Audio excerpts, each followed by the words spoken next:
এই প্রচণ্ড গরমে আর কাঁচা আমের সিজনে যদি এরকম ঠান্ডা ঠান্ডা কাঁচা আমের শরবত না খাওয়া যায় তাহলে কিন্তু পুরাই মিস। এই শরবত আপনার শরীরকে যেমন চাঙ্গা করে তুলবে তেমনি আপনার কলিজাকেও একদম ঠান্ডা করে দিবে। তাহলে চলুন শিখে নেওয়া যাক কিভাবে তৈরি করতে হবে এই টক ঝাল মিষ্টি কাঁচা আমের শরবত।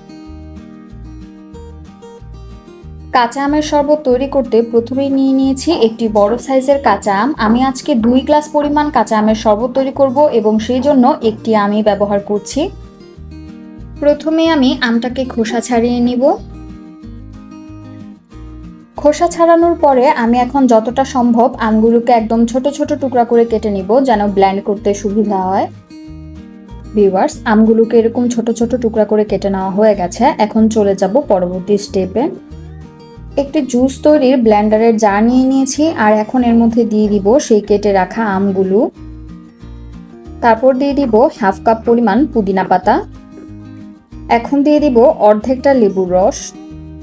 তারপর দিয়ে দিব একটি ছোট কাঁচামরিচ। কাঁচামরিচ কিন্তু এর চেয়ে বেশি দেওয়া যাবে না, তাহলে কিন্তু অতিরিক্ত ঝাঁঝ হয়ে গেলে শরবতটা খেতে ভালো লাগবে না। এখন দিয়ে দিব 1/4 কাপ চিনি। চিনিটা আপনারা আপনাদের স্বাদ অনুযায়ী বাড়িয়ে কমিয়ে ব্যবহার করতে পারেন। আরও দিয়ে দিব হাফ চা চামচ ঘরে থাকা সাধারণ লবণ। সবশেষে দিয়ে দিব 1 কাপ পরিমাণ পানি। আর এখন এই সবগুলো উপকরণকে আমি খুব ভালোভাবে ব্লেন্ড করে নিব। ব্লেন্ড করার পরে এখন একটি ছাঁকনির সাহায্যে জুসটাকে খুব ভালোভাবে ছেঁকে নিব।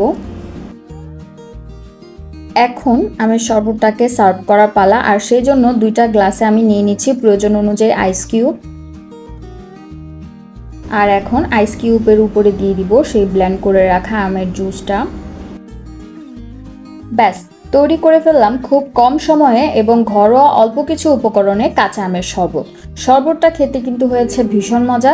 রেসিপিটি ভালো লাগলে বাসায় ট্রাই করে অবশ্যই আমার কমেন্টে জানাবেন। আর ভিডিওটি ভালো লাগলে লাইক করবেন, শেয়ার করবেন এবং সাবস্ক্রাইব করে আমার পাশেই থাকবেন। ধন্যবাদ।